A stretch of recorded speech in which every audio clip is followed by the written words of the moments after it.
Why would I have fucking music in the background? That'd be very weird. Oh man, I'm recording now. Classic KT. Okay, so today what we're going to cover is commissions. We seem to get a lot of questions about them, so why not cover them? I'm going to talk about the way we do commissions. I'm going to talk about the way I've seen other companies do commissions, and not only janitorial companies, but also door-to-door companies and just, even janitorial supply companies. So we'll just kind of do a quick overview on commissions. Should you pay them? What should you pay them, et cetera, et cetera. At the end of the day, it is completely up to you. This is just my 2 cents. So first off, let's cover commissions if you have a in-house salesperson that goes out into the marketplace, knocks on doors, makes cold calls, and does the full sales process. So that means they generate their own leads, they present their own products to somebody, present your services to them, and then they actually shut them down, get the maintenance agreement. So when we had somebody like this, we would pay them $3,000 a month, okay? Depending on where you are, that price might go up or that price might go down. And then we would give them one time 20% of a janitorial contract they sign.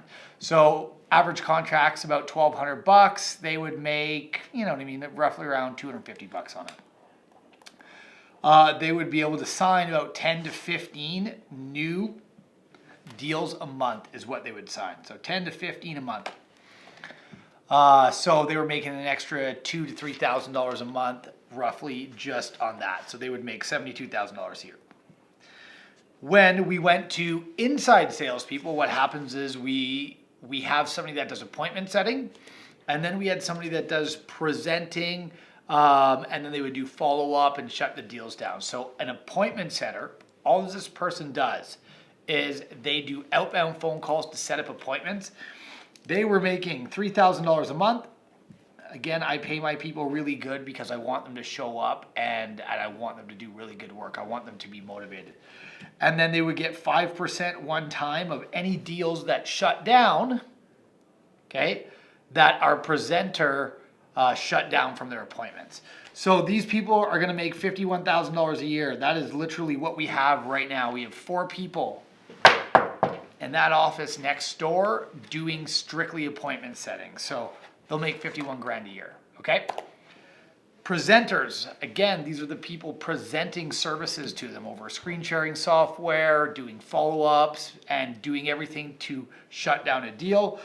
These people make $3,500 a month because they're responsible for also managing part of their team.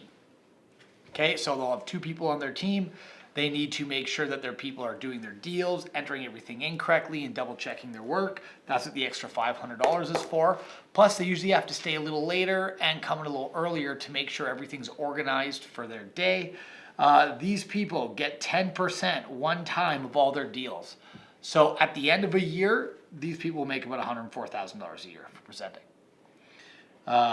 Because 2 appointment setters are roughly booking anywhere between 8 and 12 appointments a day for a presenter. So they'll make about $104 a year, so they'll get 10% of that. So currently that's what we're doing right now. We have appointment setters and presenters. Everything gets done in office. Nobody even leaves and goes out and see anybody. The people that do leave and go see people are our partners who are going to do tours of the facilities and make sure that the specs that we have are absolutely accurate. So I've given you 2 ways there. One is you can have somebody doing inside-outside sales that's in your city, that's driving to the locations, meeting the client. They do all the work for you, and they get 20%.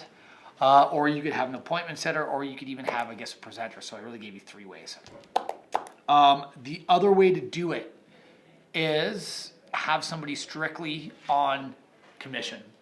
Okay, so that means they only make money when they shut a deal down. I have never done it this way.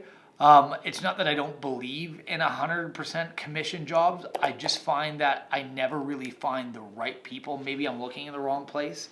I like to have people right away that are working hard and making money, and that they know that they're at least going to get the minimum monthly salary so that they can survive and keep going. And then the commission is on top of it. We don't keep people around here that are just going and making the $3,000 a month.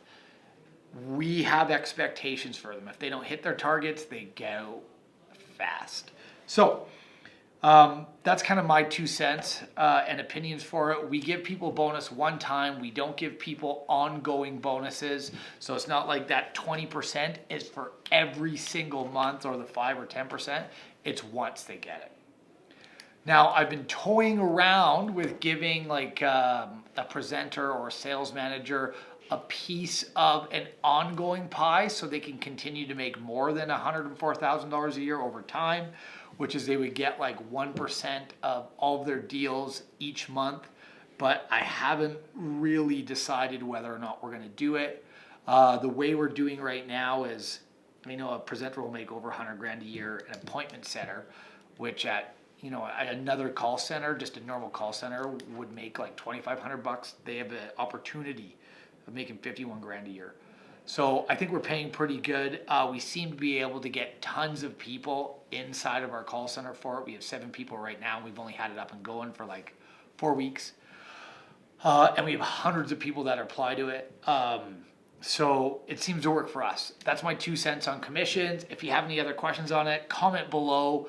As always, if you want to find out more about a partner program, please give me a call at 1-800-377-5572. If you just want to kind of join our conversation, we also have a Facebook group called Janitorial Solutions. Please go to join and continuing the conversation. Thank you guys so much, and I hope you have a great day.